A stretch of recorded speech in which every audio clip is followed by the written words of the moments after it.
अपराधीपणाच्या भावना असतात, काही आपल्याकडून काही चुका झालेल्या असतात, त्याचं गिल्ट आपण वर्षानुवर्ष वाहत असतो, तर तेही तुम्ही त्याच्यामध्ये लिहून रिलीज करायचे. आणि हे करत असताना रडू येईल, वाईट वाटेल, रडायचे, स्वतःला रडण्याची सुद्धा परमिशन द्यायची, तर ती घरच्या घरी स्वतःचं हिलिंग करू शकतील. असं एक खूप प्रभावी टेक्निक तुम्ही पुढचे 7 दिवस करून बघा.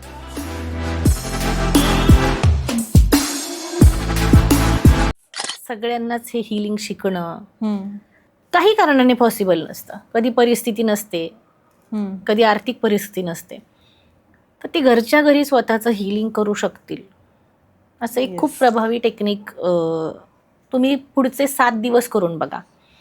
यात तुम्हाला काय करायचंय, तुम्हाला लहानपणी झालेल्या जखमा किंवा इथून मागच्या आयुष्यात ज्या काही जिथे कुठे तुम्ही दुखावले गेले आहात, जिथे कुठे तुमचा कोणीतरी अपमान केलाय, तुमचं फार खच्चीकरण केलंय, तुम्हाला अगदीच कमी लेखलंय, खूप त्रास झालाय, तुमचं जे काही दुःख आहे, राग आहे, द्वेष आहे, तुमच्या आतला जो तुम्हालाच त्रास देणारा आवाज आहे, किंवा ज्या काही गोष्टी असतील, नेगेटिव्ह बिलीफ्स असतील, नेगेटिव्ह थॉट्स असतील स्वतःबद्दलच्या, त्या सगळ्या तुम्हाला एक कागद पेन घेऊन बसायचे आणि त्या कागदावर लिहून काढायचे. हे करत असताना रडू येईल, वाईट वाटेल, रडायचे, स्वतःला रडण्याची सुद्धा परमिशन द्यायची. आपल्याकडे रडू नको, बायकांसारखा काय मुळू रडतोस, किंवा का रडतीयस, कशाला रडतीयस, असं म्हटलं जातं. रडणं ही देखील एक हिलिंग प्रोसेस आहे. क्या बात. कुकरला जशी शिट्टी असते ती नसते तर काय झालं असतं, स्फोट झाला असता. तसंच आपण जर रडलो नाही, त्या भावना आतल्यात दाबून ठेवल्या, तर एक दिवस त्याचा उद्रेक होणार आहे. पण ज्यावेळी आपण रडतोय तर ते बर्नआउट होत असतं. तर ह्या प्रोसेसमध्ये जर तुम्हाला रडू आलं तर रडा.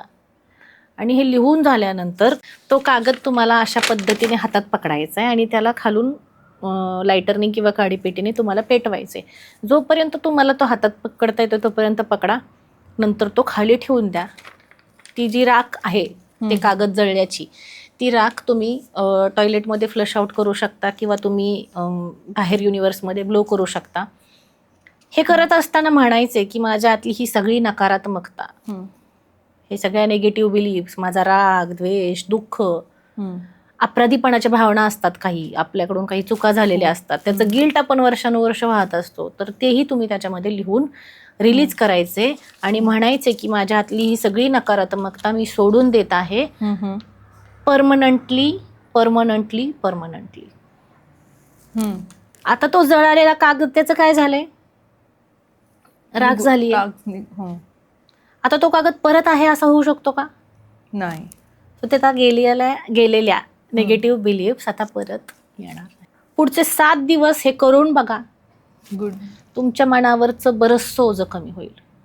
पण मग मला पहिल्या दिवशी वेगळे प्रॉब्लेम्स आठवतील, दुसऱ्या दिवशी जसं जे आठवेल ते 7 दिवस लिहायचंय. जे मला नकोयत माझ्या मनामध्ये, लिमिटिंग बिलीफ्स असतील, निगेटिव्ह बिलीफ्स असतील, कुणी काहीतरी हर्ट केलेलं बोललेलं असतं, किंवा तुम्ही म्हणलात ते खरंच गिल्ट असतो.